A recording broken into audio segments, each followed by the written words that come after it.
everybody, Goosebumps for Dummies here, and today we are going to be talking about Alone in Snakebite Canyon. Now, this is one of the earlier Goosebumps Give Yourself Black Spines, and it is one of the first few done by Craig White. Beautiful art, I'd say. Not one of the best cover art, but it's a very solid one, and I really like the look of it. This is a summer-themed one, but I'm reviewing it now because, I don't really have a choice. I try to review these 2 a month, and this is our first of the month. The second one should be, if I get to it, Werewolf in Twisted Tree Lodge. No promises, because I've been in a very weird state this month when it comes to motivation to make videos. So, bear with me. But right now, doing this one, let's just dive right in.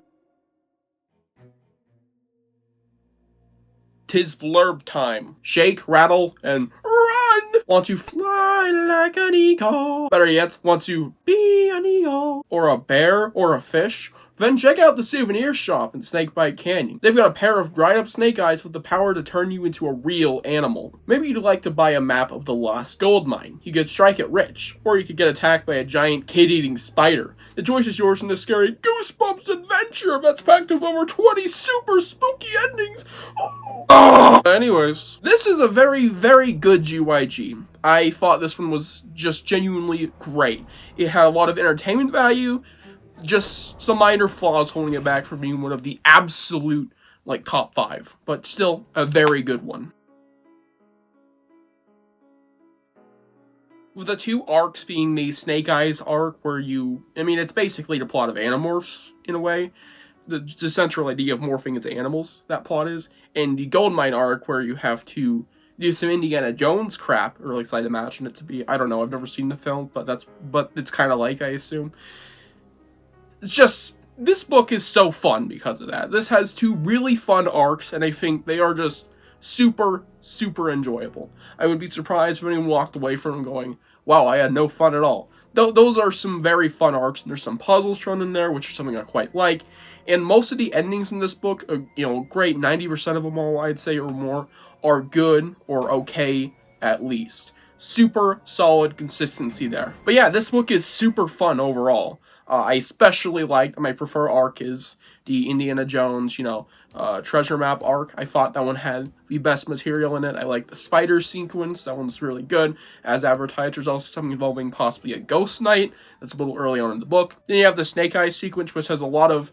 I do have mild issues with that one in particular. That's where my issues for this book is going to come from. It's the Snake Eyes arc, but it has a lot of very fun ideas in there, and it's basically just... what animal are you going to turn into next? And it does some pretty cool things with that mechanic.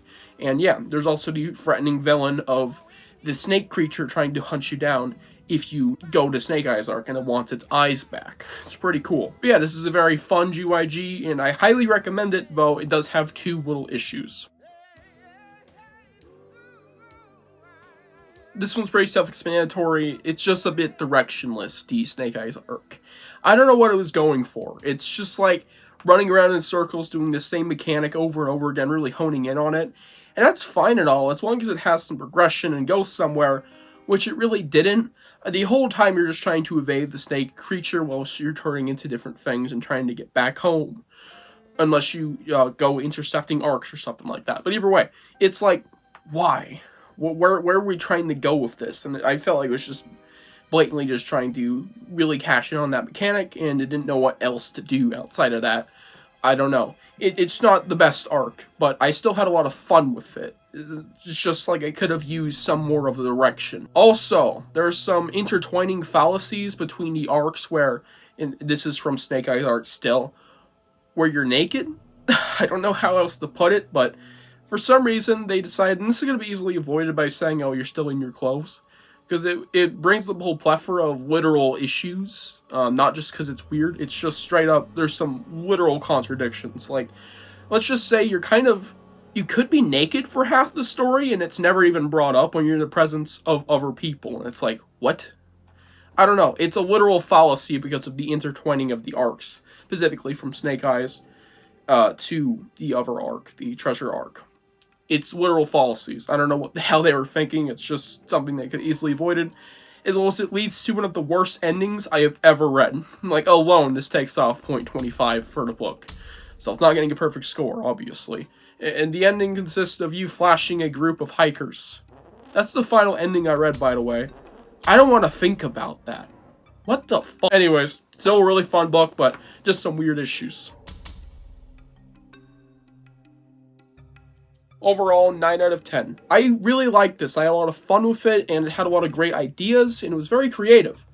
But I wasn't a big fan of those weird intertwining fallacies that didn't work, didn't make sense. And also that one ending was just abhorrent. And also, it felt directionless in the Snake Eyes arc. Hope you guys enjoyed this book review. Tell me what you think about this one down below, and I will see you guys in the next one. Bye.